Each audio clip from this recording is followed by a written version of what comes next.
ایک اور شخصیت ہے جسے ابو بکر کہتے ہیں، اس کو حضور کے آنے کی خوشی بھی ہے، حضور کے فرمان پر عمل بھی ہے، اس کے نامہ اعمال میں رسول اللہ کی تعلیمات پر اتباع بھی ہے، اس بندے نے رسول اللہ کے لیے وہ خرچ کیا ہے، وہ قربانی دی ہے، اس جیسی قربانی کائنات میں نہیں ملتی۔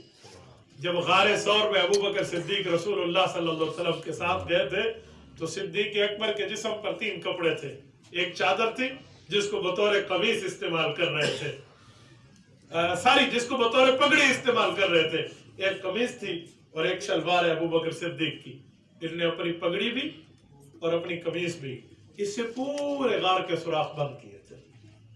اس نے تو نہیں کہا میں سفر میں ہوں مجھے بھی قمیص کی ضرورت ہے، اس نے تو یہ نہیں دیکھا، حتیٰ کہ ایک سوراخ بچا تو وہاں اپنے پاؤں کی ایڑی پر رکھ دی۔ اس بندے نے قربانی کی انتہا کی ہے۔ امام ابن القیم رحمہ اللہ زاد المعاد میں لکھتے ہیں یمشی یمینا ثم یمشی شمالا ثم یمشی اماما ثم یمشی احیانا خلفا۔ حضور پاک علیہ السلام کے کبھی دائیں چلتے ابو بکر اس سفر میں، کبھی بائیں ہو جاتے، کبھی آگے چلتے اور کبھی پیچھے ہو جاتے۔ ایک موقع پہ اللہ کے رسول نے پوچھا ابو بکر ایک جگہ چلو، آپ اپنی جگہ بدل رہے ہیں، کہ یا رسول اللہ جب میں دیکھتا ہوں نا کہ اس طرف سے دشمن آ سکتا ہے تو میں چلنا شروع کر دیتا ہوں تاکہ اس کواروں میں اپنے پہ سہ جاؤں، اور جب اس طرف سے مطمئن ہو جاتا ہوں تو ادھر آ جاتا ہوں، ادھر سے اطمینان ملتا ہے تو آگے، ادھر سے اطمینان ملتا ہے تو پیچھے۔ یہ ایک بندہ ہے جو چاروں سائڈوں سے رسول اللہ کی حفاظت کر رہا ہے۔ حضور علیہ السلام نے ابو بکر صدیق کے ساتھ جو پیار کیا، جب یہ جنت وہاں مسجد نبوی پہنچے تو 2 یتیموں کی زمین ملی ہے، ایک کا نام سہل ہے، ایک کا نام سہیل ہے، یہ دونوں یتیم والد فوت ہو گئے۔ مسجد نبوی جس جگہ قائم ہے یہ بنیادی جگہ ان 2 یتیموں کی ہے، کہا اس کی قیمت لگواؤ، قیمت بنی تو فرمایا ہم قیمت دیں گے۔ ان کے چچا، ان کے تایا، ان کے ماموں، ان کے گھر والے یتیموں کے آگے انہوں نے کہا یا رسول اللہ ہم جانے، ہمارے بھانجے بھتیجے جانے، ہم اپنی بہن کو، اپنی بھتیجی کو پیسے دے سکتے ہیں، آپ ہم سے تحفے میں لے لیں زمین مسجد نبوی کی۔ حضور نے فرمایا نہیں، ہم مال ادا کریں گے، ہم اس کی قیمت ادا کریں گے۔ اور کس نے ادا کی ہے؟ ابو بکر صدیق نے ادا کی۔ صدیق اکبر رضی اللہ تعالیٰ عنہ کے مال سے مسجد نبوی کی زمین کی قیمت ادا کی گئی ہے۔ ابو بکر صدیق رضی اللہ عنہ نے اپنی بیٹی رسول اللہ صلی اللہ علیہ وسلم کو عقد نکاح میں دی ہے۔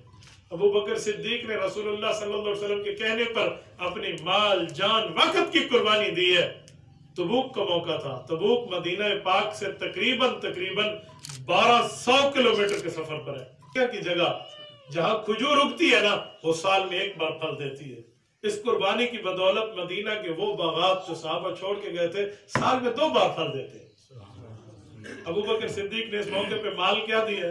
جو گھر میں تھا وہ لا کر دے دیا، اور دیوار پہ یوں ہاتھ پھیرا تھا، کیوں کہ شاید کوئی سوئی ٹھہری ہو تو یوں بھی کسی مجاہد کے کام آئے، اس نے دے دی۔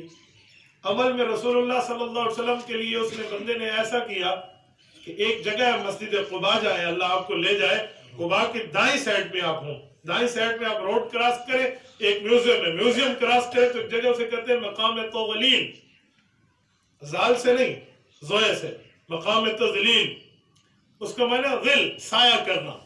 میں آپ کو اس کی تصویر دکھا سکتا ہوں، میں نے پچھلے ہفتے اس سفر میں وہاں وزٹ کیا تو یہ وہ جگہ ہے، کہتے ہیں جہاں حضرت ابو بکر صدیق اور رسول اللہ مدینہ پاک میں پہلے پہنچے تو مدینہ کے لوگ آ کر ابو بکر کو السلام علیکم کرتے تھے، لوگ نہیں جانتے تھے کہ ان میں ہمارے پیغمبر کون ہے اور ابو بکر کون ہے۔